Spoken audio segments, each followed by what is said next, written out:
Ya, assalamualaikum warahmatullahi wabarakatuh. Selamat sore buat teman-temanku semuanya, khususnya yang sudah ada di YouTube Solusi Hutang MB. Kali ini yang mau kita bahas adalah menghapus data yang ada di pinjol, membackup data, menghentikan sebar data, tapi bayar dulu adminnya 300, 200, 500 untuk hilang dari pinjaman online. Oke, ini mau kita bahas hari ini. Ini banyak banget loh calon-calon korbannya, bahkan yang sudah menjadi korbannya.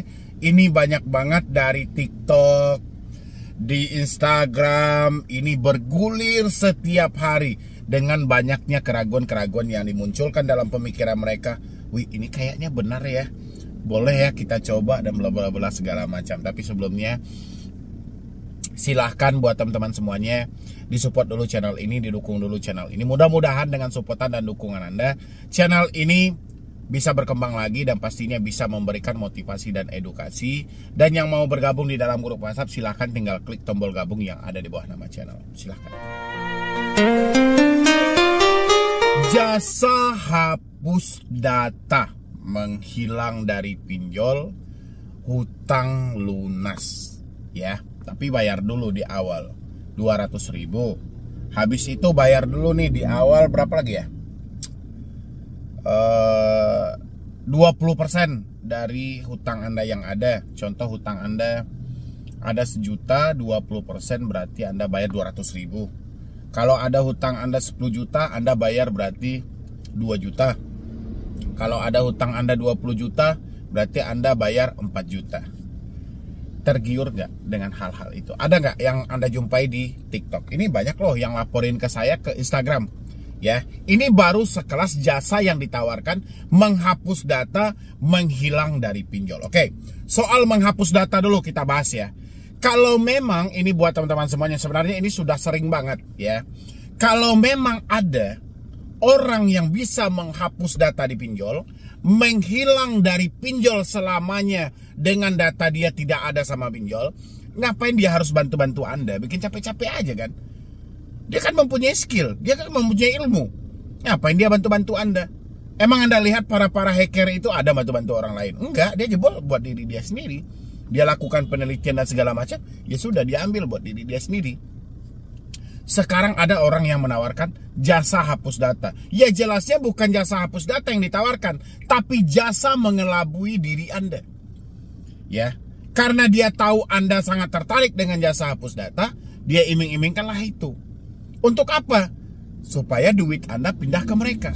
Kalau memang mereka bisa menghapus data, kenapa nggak mereka aja yang meminjam, hapus datanya, pinjam lagi, hapus lagi ya. Itu secara logikanya kita bisa pikirkan hal itu. Kenapa mereka harus menawarkan jasa hapus data kepada kita? Kenapa mereka tidak mempergunakan KTP mereka, pinjam di pinjol, setelah dananya cair, hapus data dia. Pinjam lagi di pinjol lain, cair, hapus datanya. Ya kan? Atau pinjam, hapus datanya langsung menghilang. Kan seperti itu. Kenapa harus menawarkan kepada diri kita? Kenapa harus menunggu kita panik dulu? Berarti hapus data itu tidak ada. Itu hanya penipuan yang memanfaatkan diri Anda di tengah situasi kepanikan. Habis itu muncul lagi jasa satu lagi, jasa backup data. Ya, data Anda diamankan, sebar data dihentikan, tidak ada telepon-telepon. Terlalu receh permainan mereka. Orang pinjol yang mau di backup. Tuh, ya pejabat-pejabat, pengusaha-pengusaha itu hutangnya miliaran, triliunan. Kenapa nggak itu yang di backup? Kenapa harus kelas bawah ini yang di backup? Kenapa harus korban pinjol yang di backup? Ya, berarti soal backup data, hentikan teroran, hentikan sebar data, bukan itu poinnya. Poinnya adalah bagaimana memindahkan sisa uang yang tersisa di kantong para korban ini kepada mereka. Ya, dengan mereka selalu berdalih, wah kami ini bisa menghentikan sebar data, tidak memperluas teroran, membackup semuanya. Nggak ada itu, penipuan itu semuanya itu. Ya, penipuan berkedok edukasi, itu yang ada. Ya, kan bisa kita analisa data apa yang mau di backup. Ya, Emang data kita di backup, tagihan kita pindah ke mereka, pinjol tidak kenal lagi dengan kita, tidak tahu lagi dengan data kita. Itu kan bisa dilogikakan gitu loh. Yang pastinya, di balik semua jasa yang ditawarkan, itu ada uang yang harus dibayarkan di depan. Ya, ada uang jasa yang untuk Anda bayarkan. Itulah tujuan mereka, bagaimana mereka memindahkan sisa uang yang ada di kantongmu kepada mereka. Dengan dalih edukasi, dengan dalih backup data, dengan dalih hapus data. Ya, itu banyak banget, rame banget di TikTok. Ya, habis itu jasa ada lagi. Jasa melunasi hutang dengan berhutang. Ini banyak juga orang-orang yang tergiur. Bang, saya jumpa bang, ada bang di Instagram bang. Saya ketemu, dia bisa mencairkan saya dana lagi bang. Tapi dia minta dulu transfer di awal bang. Kalau mau nominal transferan pencairan 20 juta, transfer 1,5. Wih gila, aku bilang. Kalian butuh duit atau mau memberikan duit? Ya kan? Karena dia tergiur limit yang besar, akhirnya orang-orang mentransfer. Nyatanya penipuan. Ya, ada juga yang lebih canggih lagi. Dia tidak minta duit di awal bang, tapi minta bagi hasil pencairan, tapi pakai data kita. Ada juga yang seperti itu. Takutnya lost control.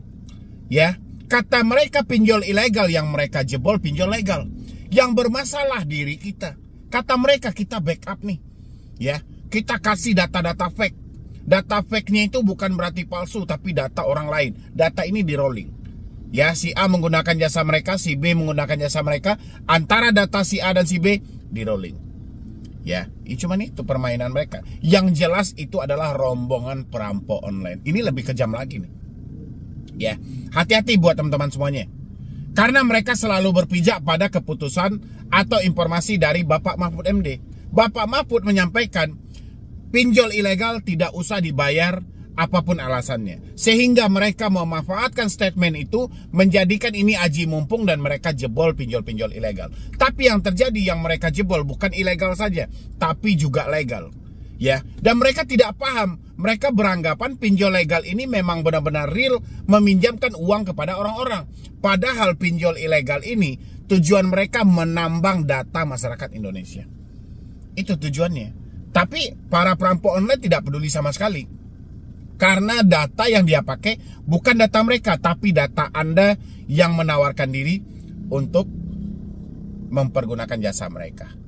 Ya, berarti hati-hati dengan Anda yang tergiur dengan hal-hal seperti itu. Ya, jadi intinya buat teman-teman semuanya, memang kita itu menghadapi berbagai macam problem sebenarnya. Setelah kita telat bayar, kita menghadapi caci maki dan hinaan dari debt collector, terjadilah kepanikan dan kesetresan. Dan ketika kita mencari solusi demi solusi, kita juga akan dihadapkan dengan para penipu yang berkedok edukasi, padahal mereka menginginkan uang yang tersisa di kantong Anda. Dan ada juga di luar sana, ya, mereka yang menawarkan jasa-jasa menjual surat-surat yang katanya kalau Anda tersandung kasus hukum, ayo serahkan, kuasakan ke sini, pakai ini, pakai ini. Ingat buat teman-teman semuanya, sampai detik ini pinjol belum ada memproses orang ke jalur hukum. Ya, secara perdata, walaupun itu hanya gugatan sederhana, sampai detik ini saya belum mendengar ada kasus itu. Ya, kalaupun ada dari rekan-rekan yang lain, saya tidak menemukan secara langsung. Jadi, tidak ada gunanya teman-teman semuanya mengkuasakan permasalahan ini kepada lawyer, kepada pengacara, atau kepada apa. Karena itu akan buang-buang biaya. Ingat, kita ini kekurangan biaya loh. Kita nggak ada uang loh sama sekali. Tapi kalau seandainya Anda ada uang, ya silahkan. Banyak kok, ya kan? Silahkan, Anda butuh pengacara, Anda butuh penasihat hukum, silahkan. Tapi poinnya hari ini adalah kita ini sedang tidak ada uang. Jadi jangan aneh-aneh. Ya, oh bang, saya sudah kuasakan ke sini bang, saya sudah sewa pakai ini bang, saya sudah pakai ini bang. Udahlah, jangan. Mendingan Anda simpan dulu duit Anda gitu loh. Nanti aja. Kalau Anda sudah tersandung dalam hal itu, hubungi saya kembali. Ya, nggak harus sekarang buru-buru. Ya kan? Ngapain buru-buru? Nanti duit Anda buang-buang loh. Ya kan? Hubungi aja saya nanti. saya arahkan. Sebisa mungkin nanti kita akan bantu Anda juga. Ya, ngapain Anda harus ngeluarin biaya? Ya, mungkin dari saya cuma itu aja buat teman-teman semuanya yang sudah masuk ke YouTube Solusi Hutang MB. Jadi hati-hatilah, modus demi modus itu sudah sangat banyak gitu loh. Dan hati-hati, dan Andalah seharusnya yang lebih jeli lagi menanggapi, oh ini benaran, ini penipuan, ini tidak akan mungkin, ini tidak nyambung dengan konsep dan segala macam. Seperti itu yang Anda pikirkan. Tidak semuanya Anda cerna mentah itu benaran. Jangan, ya. Jadi pertimbangkanlah dengan logika, sesuaikanlah dengan perasaan. Kalau logika tidak mendapatkannya, coba tanyakan ke perasaan. Kalau perasaan tidak mendapatkan, jangan dipergunakan hal itu, karena itu akan masuk ke dalam dunia penipuan. Jadi sekian dulu dari saya, Medi Broni. Wassalam.